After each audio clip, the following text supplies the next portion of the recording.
শীতের সকালে গরম গরম ধোঁয়া ওঠা ভাতের সাথে এরকম ঝাল ঝাল করে হাঁসের মাংস থাকলে বাঙালিদের আশা করি আর কোনো কিছুরই প্রয়োজন হয় না। আর শীতকালে কিন্তু হাঁসের মাংসের টেস্ট বেড়ে যায় দ্বিগুণ। তো আজকে একেবারে সিম্পল ওয়েতে কিভাবে হাঁসের মাংস পারফেক্টলি রান্না করা যায় সেই রেসিপিটাই আপনাদের সাথে শেয়ার করব।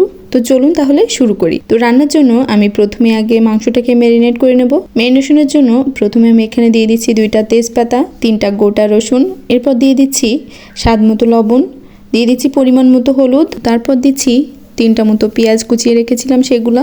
এবার একে একে সমস্ত বাটা মশলাও দিয়ে দিচ্ছি। প্রথমে দিয়ে দিলাম আদা বাটা 1 চামচ, তারপর দিয়ে দিচ্ছি রসুন বাটা 2 টেবিল চামচ, এবারে দিচ্ছি জিরা বাটা 1 চা চামচ, আর দিয়ে দিচ্ছি শুকনো মরিচ বাটা। ঝালটা অবশ্যই বাড়িয়ে অথবা কমিয়ে নিতে পারেন, যে যেমন খান সেরকমই দেবেন। তারপর এখানে দিয়ে দিচ্ছি আমি রান্নার জন্য তেল, আজকে সয়াবিন তেলটা ইউজ করছি, আপনারা চাইলে সরিষার তেলও ইউজ করতে পারেন। এবারে সমস্ত উপকরণ একসাথে মাংসের সাথে খুব ভালোভাবে কিছুক্ষণ মিশিয়ে নেব। মিশানো হয়ে গেলে আধা ঘন্টার জন্য এগুলোকে ম্যারিনেশনে রেখে দেবো। তবে হাতে যদি টাইম কম থাকে তাহলে 10 মিনিট মতো রাখলেই হবে। তো আধা ঘন্টা পর এবার আমি যে পাতিলে রান্না করব সেখানে মাংসগুলোকে একে একে তুলে নিচ্ছি। আর সবগুলো মাংস একসাথে তোলা হয়ে গেলে আমি চুলায় কড়াইটাকে বসিয়ে দেব, দিয়ে গ্যাসটাকেও অন করে দিয়েছি। এই পর্যায়ে নেড়ে চেড়ে সব কিছু একবার মিক্স করে নিচ্ছি। তো এভাবে কিছুক্ষণ পর আস্তে আস্তে দেখুন মাংসটা থেকেও জল ছাড়তে শুরু করেছে। আর এভাবেই আমি 10 মিনিটের জন্য ঢেকে রেখে দেবো। এভাবে ঢেকে রাখলে আরও বেশ খানিকটা জল বেরোবে। তো এভাবে 10 মিনিট ঢেকে রাখার পর আমি ঢাকনাটাকেও খুলে নিচ্ছি।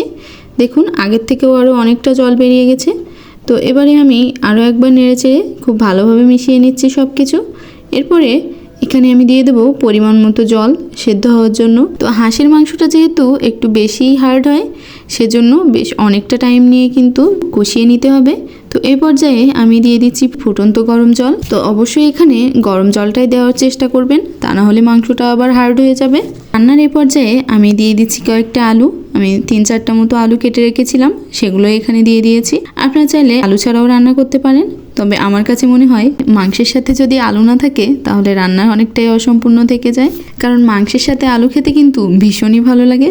যাই হোক, আমি আলুটাকেও মাংসের সাথে খুব ভালোভাবে কষিয়ে নিয়েছি, আর আলুটাও কিন্তু পারফেক্টলি সেদ্ধ হয়ে গিয়েছে।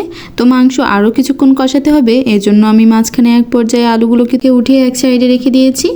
আর মাংসের ভিতরে আরও একটুখানি জল দিয়ে বেশ কিছুক্ষণ কষিয়ে নেব। তো হাঁসের মাংস রান্নার সময় অবশ্যই ধৈর্য সহকারে কষাতে হবে, তা না হলে কিন্তু ভালোভাবে সেদ্ধ হবে না। আর কষানোতেই চেষ্টা করবেন মাংসটা যাতে ভালোভাবে সেদ্ধ হয়ে যায়, কারণ জল দেওয়ার পরে খুব বেশিক্ষণ যদি আবার ফুটানো হয় তাহলে মাংসের স্বাদটাই নষ্ট হয়ে যায়। তো মাংসটাকে আমি খুব ভালোভাবে কষিয়ে নেওয়ার পর এখানে দিয়ে দিচ্ছি পরিমাণ মতো গরম জল। অবশ্যই চেষ্টা করবেন গরম জলটাই দেওয়ার, তাহলে আর মাংসের কালারটাও চেঞ্জ হবে না, আর স্বাদটাও কিন্তু খুব সুন্দর আসবে। তো আমার রান্না কিন্তু একেবারেই শেষের দিকে, আর আমি যে আলুগুলোকে তুলে রেখেছিলাম সেগুলোও এখানে অ্যাড করে দিলাম। সাথে দিয়ে দিলাম 2টা কাঁচামরিচ। কাঁচামরিচটা দিলে খুব সুন্দর একটা ঘ্রাণ আসে। আর সবশেষে এখানে দিয়ে দিচ্ছি 1/2 চামচ গরম মশলা বাটা। আপনারা চাইলে গরম মশলার গুঁড়াটাও ইউজ করতে পারেন। তো এবারে আমি মাংসটাকে নামিয়ে সার্ভ করে নিচ্ছি। আজকে রেসিপিটা আপনাদের কাছে কেমন লাগলো অবশ্যই আমাকে কমেন্টে জানাতে ভুলবেন না। দেখা হবে পরবর্তীতে নতুন কোনো রেসিপি নিয়ে। আজকের মতো এখানেই বিদায় নিচ্ছি।